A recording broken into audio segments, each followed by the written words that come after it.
कृषि कानून विरोधी आंदोलन की धुरी बन चुके राकेश टिकैत एक बार फिर चर्चा में हैं। उन्होंने केंद्र सरकार को कार्रवाई करने पर परिणाम भुगतने की चेतावनी भी दी। आंदोलन की आगे की रणनीति और किसानों की कम होती तादाद पर बात की संवाददाता ज्योति तनेजा भसीन ने। इस वक्त मैं गाजीपुर बॉर्डर पर मौजूद हूँ, उस गाजीपुर बॉर्डर पर जहां पर राकेश टिकैत जो कि अब एक अंतर्राष्ट्रीय छवि के नेता बन चुके हैं, किसान नेता बन चुके हैं, वो मौजूद है और लगातार धरने पर बैठे हुए राकेश टिकैत जी हमारे साथ मौजूद हैं। राकेश जी किसी पहचान के मोहताज नहीं है और राकेश जी लगातार ये कह रहे हैं।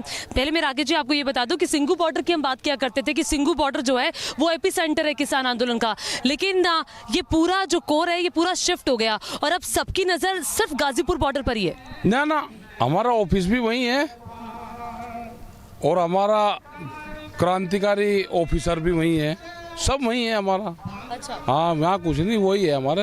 यहाँ कुछ नहीं भाई, यहाँ तो आप बैठते हैं। नहीं, सब वही है, जो हमारी कमेटी के लोग हैं सब वहाँ पे हैं, रहते हैं। अच्छा, आजकल जितने इंटरव्यू आपके देखे ना, मतलब काफी कठोर और काफी आक्रामक आप नजर आ रहे हैं। ना हम तो प्यार से बात करें सबसे।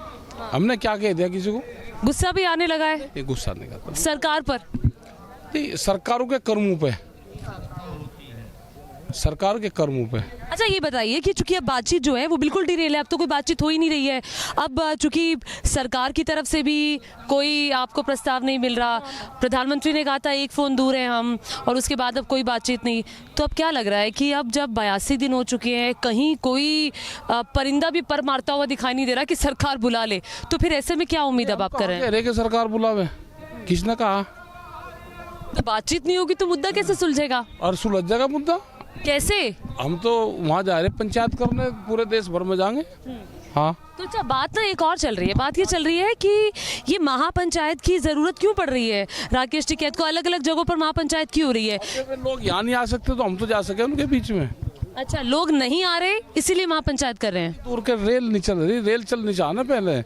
रेल चलवा दो तो फिर महापंचायत नहीं करने के, रेल चलवा दो। अच्छा, रेल चलवा दें। ये बताइए कि अब ये भी कहा जा रहा है कि बॉर्डर्स पर किसानों की संख्या कम होती जा रही है। आपसे कई लोगों ने ये सवाल किया होगा और कई लोगों ने किया होगा, और मैं भी ये कर रही हूँ कि उसकी वजह क्या है? अपने काम धंधों में लग रहा है किसान। हाँ, आ जाएगा, जब जरूरत होगी फिर आ जाएंगे। अच्छा, कहीं ऐसा तो नहीं है कि किसान का मन उखड़ रहा है? अपने खेतों में काम कर रहा है, वो देश के लिए अनाज भी तो पैदा करता है। हाँ। अच्छा, सरकार के तो कई नेता कह रहे हैं, देख लीजिए बॉर्डर पर अब खाली होते जा रहे हैं, अब राकेश टिकैत या जो दूसरे किसान नेता हैं उन पर अब भरोसा नहीं रहा है। नहीं, उन्हें इन्हें हटा दो तो कम है, हटवा दो इनको। अच्छा, एक और बात याद आती है, जब नरेंद्र सिंह तोमर जो देश के कृषि मंत्री हैं, जिनसे आप लगातार बातचीत करने के लिए जाते रहे हैं, उन्होंने एक बात कही। उन्होंने कहा कि देखो, सबने तो ये कहा कि काला कानून है, ये वापस ले लेना चाहिए सरकार को, हम इस पर हमें ये एक्सेप्ट नहीं है, लेकिन किसी ने हमें बातचीत में, जब किसानों के साथ बातचीत हो रही थी, तो ये नहीं बताया कि उसमें खामी क्या है, क्या हुआ था ऐसा? संशोधन किस चीज़ का करना चाहा? जब खामी नहीं है तो वे बता दें कि वे किस चीज़ पे संशोधन करना चाह रहे, तो वही काला है। जब बनते ही और उसमें खामियां आ गई और संशोधन की जरूरत पड़ेगी तो इसका मतलब पूरा ही काला है। लेकिन प्रधानमंत्री तो कह रहे हैं कि ये जो हम लेकर आए हैं, देखिए ये हमने क्रांतिकारी काम किया है। पीएम की बात पर भी भरोसा नहीं। किसान लूट रहा, पूरा आधे रेट में बेच रहा अपनी फसलें। हाँ, अभी भी केएमपी पर आप जाओगे तो हजारों ट्रक हर रोज 24 घंटे में धान के जाते हैं, जो सस्ते में खरीद होती है और हरियाणा और वहाँ पर सेलरों को महंगे में बेचा जाता है। तो यही तो पूरा लूट का हुआ है ना कि एमएसपी पे कानून नहीं, 3 कानून ले आए, गोदाम आप कितने भी बड़े बना लो उसमें आप रख लोगे। वो कह रहे हैं एमएसपी तो रहेगी, फिर ये जो किसान नेता हैं ये बरगला रहे हैं, आंदोलन जीवी हैं जो खड़े हो गए हैं। हनुमान जी भी आंदोलन जीवी थे, वे भी दूसरे के उसमें राइड में पा दिया करते थे। हम आंदोलन जीवी, महात्मा गांधी भी आंदोलन जीवी थे, मुरलीधर और जोशी अडवाणी भी आंदोलन जीवी थे, क्योंकि उन्होंने भी यात्रा निकाली। तो सबके लिए कहा उन्होंने। तो ये आप आंदोलन जीवी हैं या आंदोलनकारी, क्योंकि अंतर होता है? नहीं, जो जिस रूप में हमको देखना चाहते हैं हम वही हैं। तो प्रधानमंत्री ने जब संसद में आंदोलन जीवी शब्द का इस्तेमाल किया तो राकेश टिकैत के मन में उस वक्त क्या आया? हमें तो कुछ नहीं है, जो उनकी सोच है, क्योंकि उन्होंने आंदोलन करा ही नहीं। वे जेल का सर्टिफिकेट दिखावे, किस जेल में कभी गए हैं क्या? हाँ, अच्छा। हाँ, आंदोलन कभी करा ही नहीं उन्होंने, तो उनको पता नहीं आंदोलन अच्छा, का। तो कोई ऐसा तो नहीं है जब प्रधानमंत्री ने संसद से किसानों को बोला कि देखिए ये आपके लिए कानून हम लेकर आए हैं ताकि आपकी जो आजीविका है वो और बेहतर हो, आप अपनी फसलों का मूल्य आपको अच्छे दाम आपको मिले, कहीं उसका असर तो नहीं है कि किसान अब कम हो रहे हैं प्रधानमंत्री की अपील का? कि फसलों का रेट कहाँ मिलेगा ज़्यादा है, हम भी तो यही कह रहे हैं। जो भारत सरकार ने रेट निर्धारित कर रखा है, आप पहले उसकी तो गारंटी दे दो कि इसके कम पे नहीं खरीद होगी। नहीं, मेरे सवाल का जवाब आपने नहीं दिया। मैंने ये बोला कि प्रधानमंत्री की अपील का असर तो नहीं है, किसानों की संख्या कम हो रही है? किसानों की संख्या कहाँ कम है? मैं आपको एक वीडियो दिखाती हूँ और मैं चाहती हूँ कि ये वीडियो जो है वो हमारे दर्शक भी देखें। और हमने बाकायदा कल न्यूज़ नेशन ने रिपोर्ट की थी दिल्ली के अलग अलग बॉर्डर से, और कई सारी रिपोर्ट्स हैं सिंघू बॉर्डर की ये एक रिपोर्ट ज़रा देखिए। नहीं, कम है क्या ये संख्या? कम लग रही है क्या? कि ट्रैक्टर जो थे, जो पहले भरे रहते थे, जो ट्रैक्टर भरे रहते थे, जो ट्रॉलियाँ भरी रहती थी, जो सड़कें बिल्कुल जाम रहा करती थी, वो बिल्कुल खाली हो गई हैं। और ये तो फिर खुशी होनी चाहिए सरकार को। अच्छा। जो उनका प्लान है कि 2 महीने में से अपने आप फट जाएंगे, उनका प्लान है ना यही सरकार का कि 2 महीने में और रुक जाओ, इन्हें तंग वो ना करो, हम पूरे देश में जाएंगे। ये आंदोलन यहाँ पे भी चलेगा, दिल्ली के चारों तरफ चलेगा। तो अगर सरकार का प्लान जो है वो चल निकला है तो फिर आपका प्लान फेल हो रहा है? नहीं, हमारा कहीं का प्लान फेल हो रहा है। नहीं, अगर संख्या कम हो रही है तो प्लान फेल हो रहा है ना? हमारी जनसंख्या कम नहीं है, ये तो बहुत है इतनी संख्या। जब जरूरत होगी फिर आ जाएंगे, मतलब खेत छोड़ के और परमानेंट यहाँ पे आए। हमें अपना खेत का भी काम देखना है, और ये संख्या कम है। जो ये संख्या मान लो को उसको कम है, तो कितनी संख्या मान रहे, जंतर मंतर पे कितने लोग रहते हैं? ठीक। ये उनके दिमाग में गलत फतूर है, फिर छेड़खानी करके देखो। अच्छा, तो आप धमकी दे रहे हैं, सरकार को? भाई वे करो ना छेड़खानी, तो उनको पता चल जाएगा।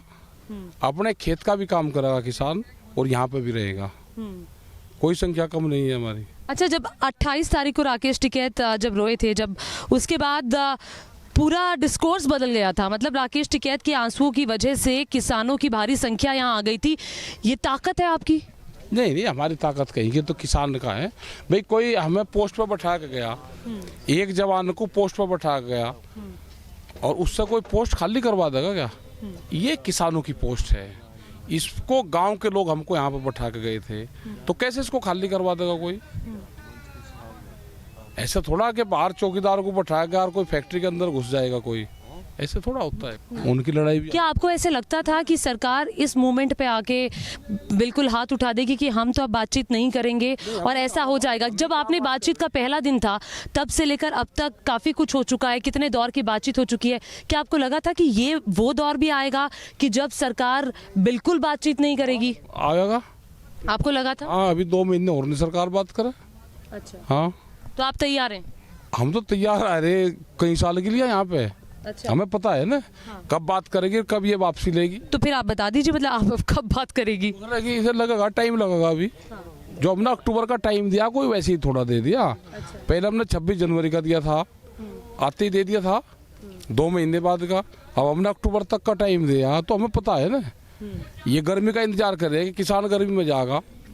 हम इनसे बिजली के कनेक्शन की डिमांड करेंगे। अब हमको आप अस्थायी कनेक्शन दे दो। ये कनेक्शन नहीं देंगे, हम दिल्ली सरकार से बात करेंगे, आप हमको कनेक्शन दे दो। हमें वे भी नहीं देंगे, ठीक है?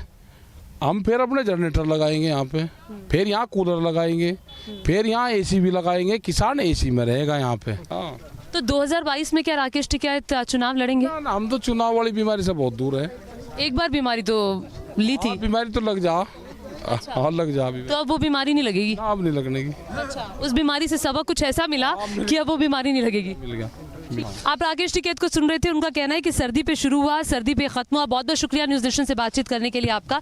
तो भारतीय किसान यूनियन के राष्ट्रीय प्रवक्ता राकेश टिकैत को आप सुन रहे थे, जिनका कहना है कि जल्दी सरकार मान जाएगी और उन्हें लगता है कि आने वाले वक्त में वो जो महापंचायत करेंगे उससे जो असर है पूरे देश में पड़ेगा आंदोलन का। और दूसरा, जब चुनाव के मुद्दे पर सवाल पूछा गया तो उन्होंने कहा कि नहीं, ये बीमारी मैं एक बार झेल चुका हूँ और अब चुनावों के बारे में, चुनाव लड़ने के बारे में मैं कुछ भी नहीं सोच रहा हूँ। कैमरा पर्सन पुनीत के साथ ज्योति तनेजा, गाजीपुर बॉर्डर।